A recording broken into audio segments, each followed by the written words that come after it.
Thank you. So I'll start with defining what is a legacy system. And we'll define a legacy system as a software application or collection of applications that have outlived their useful life because they either run on old hardware or software or they need updated functionality that just isn't possible in their current implementation. The most probably visible legacy application that you've seen in the news recently has been the US Navy's project.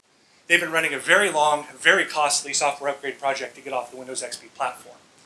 Now, they were not able to complete that project by the time Windows XP was end of life, and they had to pay a large sum of money to Microsoft to be able to support that platform while they continued to work on the project.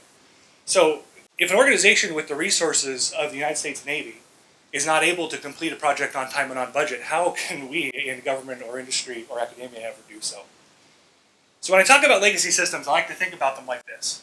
If the system is an iceberg, the top of that iceberg is still really good functionality that we're still using every day. However, under the water, we have an enormous amount of risk. We have a security risk that there's a problem in the underlying software that our system runs on. We have a financial risk that the longer that this system stays in production, the more money we need to spend on maintenance. And we have a personal risk. If you want to continue to attract high-level, talented employees to come work on your system, telling them that they're going to be working in Access probably isn't going to get them there. And I apologize right now if there are any Access developers in the room.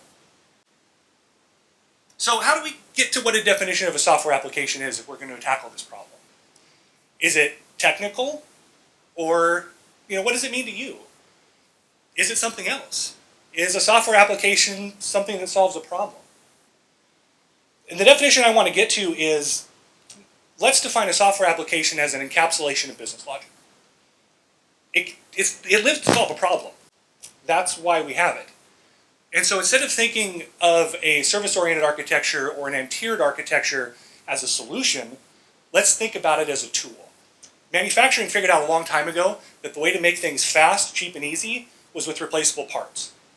So if we take and bolt on these existing technologies that we already know to deliver that critical business functionality, we can copy and walk in their footsteps. Next thing I want to talk about is the life of the solution. Let's say I'm a business owner and my business is delivering packages. I'm probably going to want to purchase some type of infrastructure to be able to make that happen. I have that problem I need to solve. So I'm going to buy a delivery van. Now, a delivery van is a 100-year-old automobile technology. We all know how that works. And I bet if I came and asked every one of you how many miles would be on that van before it would need to be replaced, you'd probably be able to give me a very specific number. The problem in IT is that we can't answer that question. We don't know how many miles are on that system. It might need to be replaced tomorrow. It might need to be replaced in 10 years.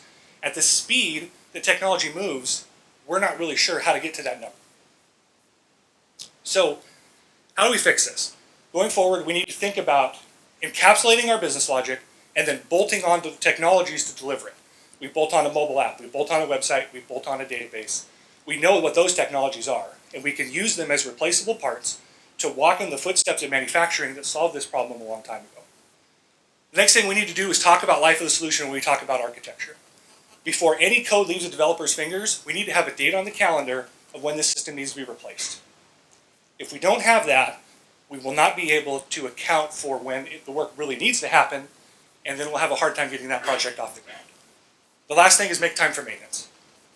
If you never changed oil in your car, that thing's going to last a lot less time than if you do proper maintenance over time. So make sure that you get in there and you do your maintenance, because software applications are expensive.